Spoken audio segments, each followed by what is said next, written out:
In this video you will learn how to attack and destroy the enemy's pawn center and how to attack against the opponent's weaknesses.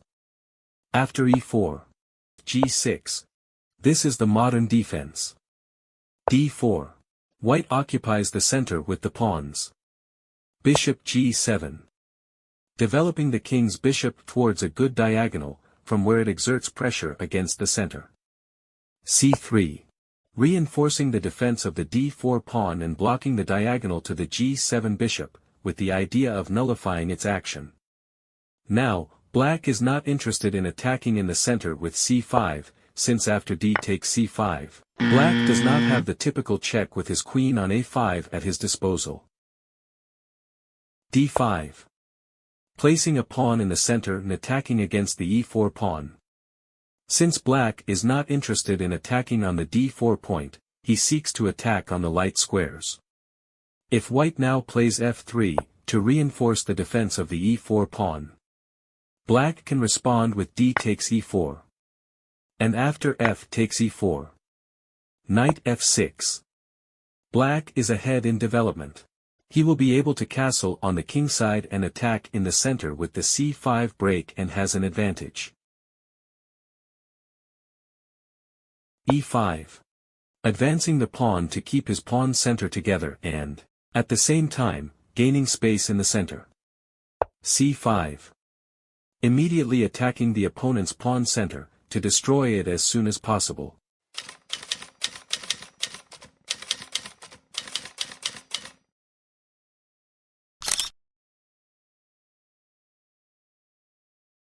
Now, of course, it is not possible to capture on c5, since the e5 pawn would fall, leaving black with the advantage.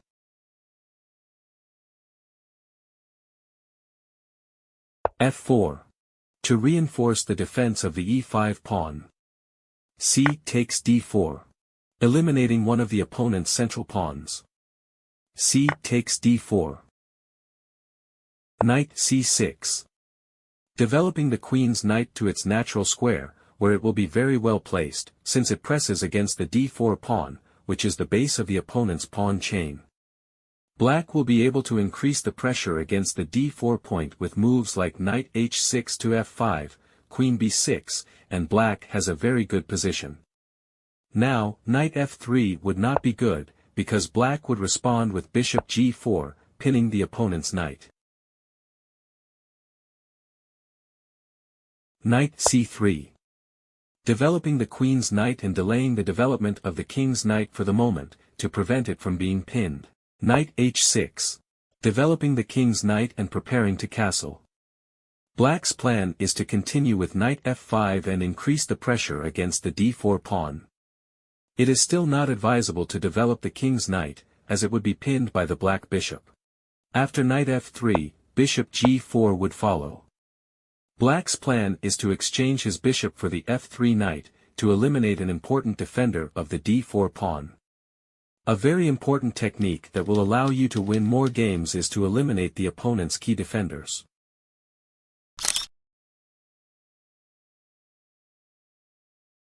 Therefore, white played bishop e2. Black castles. Now, it would be a mistake to move h3, to prevent the black bishop from going to the g4 square. After knight f5, black brings his knight towards the center, increases the pressure against the d4 pawn and is also threatening to invade through the g3 square, which has been weakened.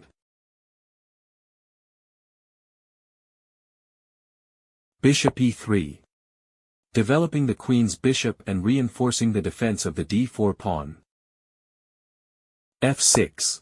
Good move that attacks against the bridgehead in white's pawn chain. Black increases the pressure in the center and creates constant problems for white. Black has already taken the initiative. Now, it would be a mistake to capture the pawn with e takes f6. Since after e you take f6. White's pawn center has been broken, the e-file has been opened and white's pawns on f4 and d4 can be attacked by black's pieces. Black has a clear advantage.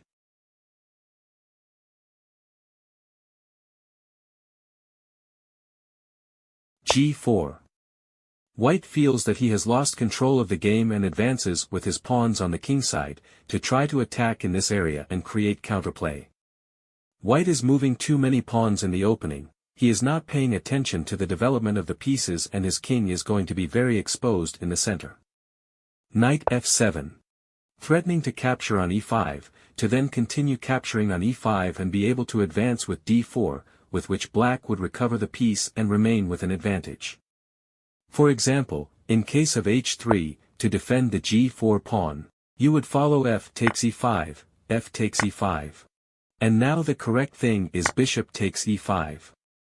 After d takes e5, he follows d4 and black recovers the piece and is ahead.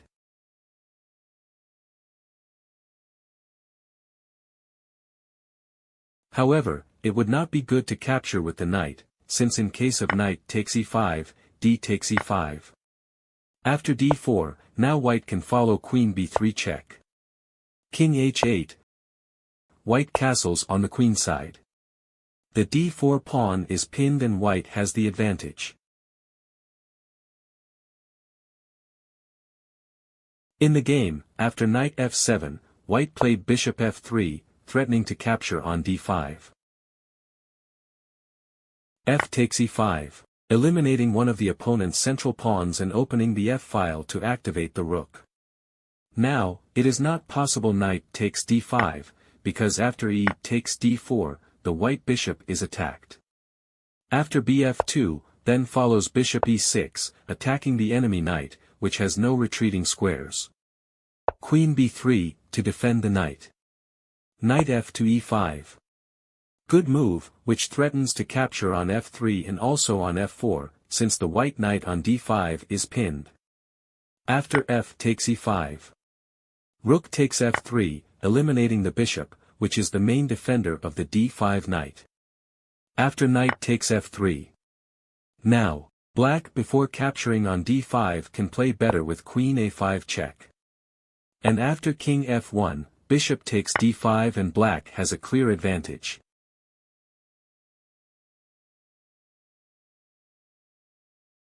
F takes e5. e6. Fixing the pawn structure and reinforcing the defense of the d5 pawn. Now, it would be a mistake knight g to e2. Completing the development of his minor pieces, reinforcing the defense of the d4 point and preparing to castle. Since black continues with knight f takes e5 and is winning.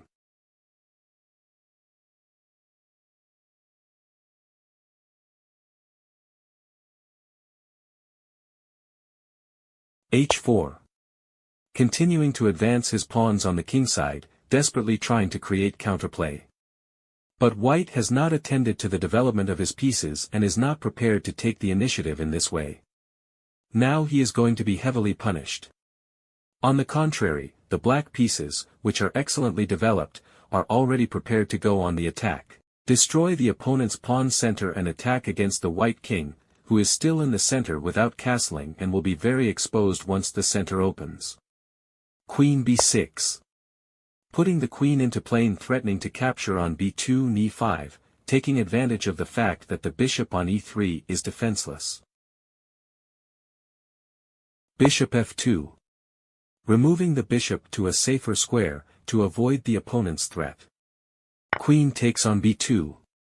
Capturing a pawn, invading with the queen on the second rank and threatening to capture the white knight, which has been left defenseless. Rook c1, to defend the knight. Knight b4. With the threat queen takes on c1, followed by knight d3 check, so black would win the exchange. If now white moves king f1, trying to escape with the king. Black follows knight h6, activating the knight and releasing the action to the rook. Black threatens to capture on g4 and is winning.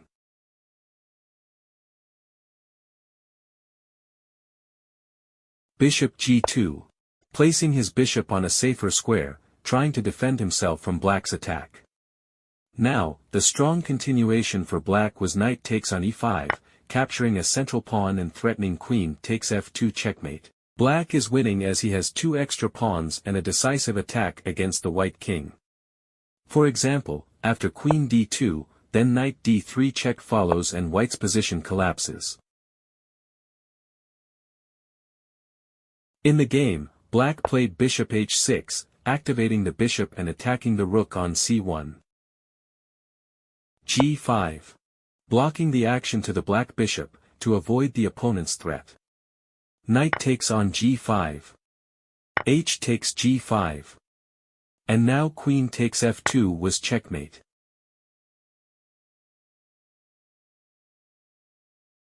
In the game, black played bishop takes g5. After rook b1, black responded with knight c2 check and white resigned.